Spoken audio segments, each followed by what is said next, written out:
Hi hello అండి. అందరూ బాగున్నారా? అందరూ బాగుంటారు మనస్ఫూర్తిగా కోరుకుంటున్నాను. మేమైతే చాలా బాగున్నామండి. ఇంకా వాళ్ళ టిఫిన్కి అయితే దోసపిండి అయితే తెప్పించాను. ఇంకా రోజు లేట్గా లెగుస్తున్నారు కదా అనేసి అన్నం కూర వండుకొని తింటున్నాము. ఇవాళైతే ఇంకా చాలా రోజులు ఏందనేసి దోసపిండి అయితే తెప్పించాను.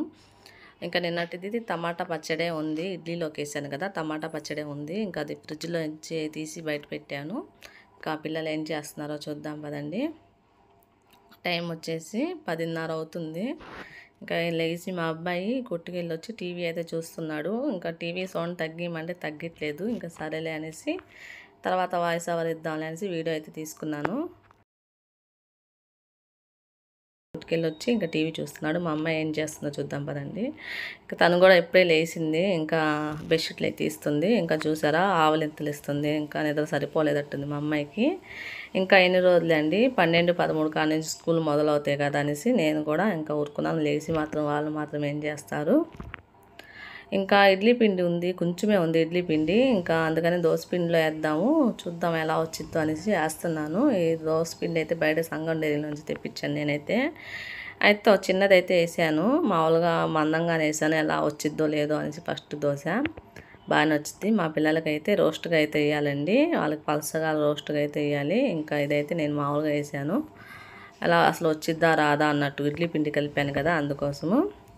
ఇంకా ఆమ్లెట్ అయితే వేసాను, కోడిగుడ్డు దోశ అయితే వేసాను. మా అబ్బాయికి చాలా ఇష్టము, దోశలు అంటే బాగా ఇష్టంగా తింటాడు. ఇద్దరు దోశలు అంటే ఇష్టంగా తింటారు. వాళ్ళకి రోస్ట్గా అయితే వేయాలి.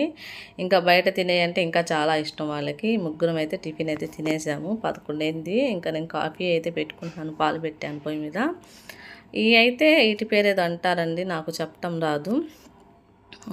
పచ్చి బఠానీలు అంటారు కదా, అందులో చాలా రకాలు కలిసి ఉన్నాయి అందులో.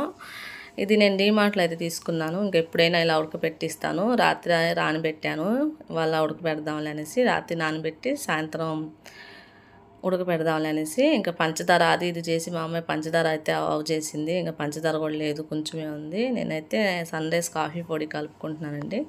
నాకు బ్రూ కన్నా సన్ రైజ్ అంటే ఇష్టం చాలా. ఇంకా అందుకోసం నేను ఒక్కదాన్నే కాబట్టి పొద్దున టీ కూడా తాగలేదు. టిఫిన్ చేసి తాగుదాంలే అన్నట్టుగా ఇంకా టిఫిన్ చేసి నాకు ఒక్కదానికి ఒక గ్లాస్ కాఫీ అయితే కలుపుకున్నానండి. ఇంకా నేను కలుపుకుంటే మళ్ళీ మా అబ్బాయి కూడా అడిగాడు, సరే అనేసి మళ్ళీ కొంచెం పాలేసి ఇద్దరం కలుపుకొని తాగాము, నేను మా అబ్బాయి. అంటే ఎప్పుడు తాగడు, ఎప్పుడైనా అలా తాగాలనిపించినప్పుడు నేను తాగుతుంటే అడుగుతాడు. ఇంకా కలిపిచ్చాను. ఇవి అయితే ఉడకపెట్టానండి, ఉప్పేసి ఉడకపెట్టేసి బాగా మామూలుగానే ఉడకబెట్టాను, నానబెట్టాను కాబట్టి ఉడకబెట్టేసి ఇంకా ఉప్పేసి ఉడకబెట్టాను. కొంచెం తాలింపులో నూనె వేసుకున్నాను, 1 స్పూను తాలింపు గింజలు, కరివేపాకు, 2 ఎండుమిర్చి అయితే వేసానండి తాలింపులో. మేము చిన్నప్పుడు అయితే ఒక అమ్మమ్మ అయితే వచ్చేది, అది అలసందలు ఉంటాయి చూసారా చిన్నవి, అవి అయితే ఉడకపెట్టుకొని తెచ్చేది. తాలింపు వేసిందో లేదో గుర్తులేదు, బుట్టలో తీసుకొచ్చేవి. అయితే ఆమె 2 రూపాయలకి పెట్టేది, తెగ తినేవాళ్ళం చిన్నప్పుడైతే. ఇంకా సాయంత్రం అయితే కూర అయితే ఏమీ లేదండి. ఇంకా ఎక్కువ శాతం కూర లేకపోతే, ఇంట్లో కూరగాయలు లేకపోతే నేను ఇలా కోడిగుడ్డు ఉల్లిపాయ అయితే చేసేస్తాను. ఇష్టంగా తింటారు మా ఇంట్లో అందరూ. ఏదో పచ్చడి ఉంటాయి కదా, వేసుకొని తింటారు.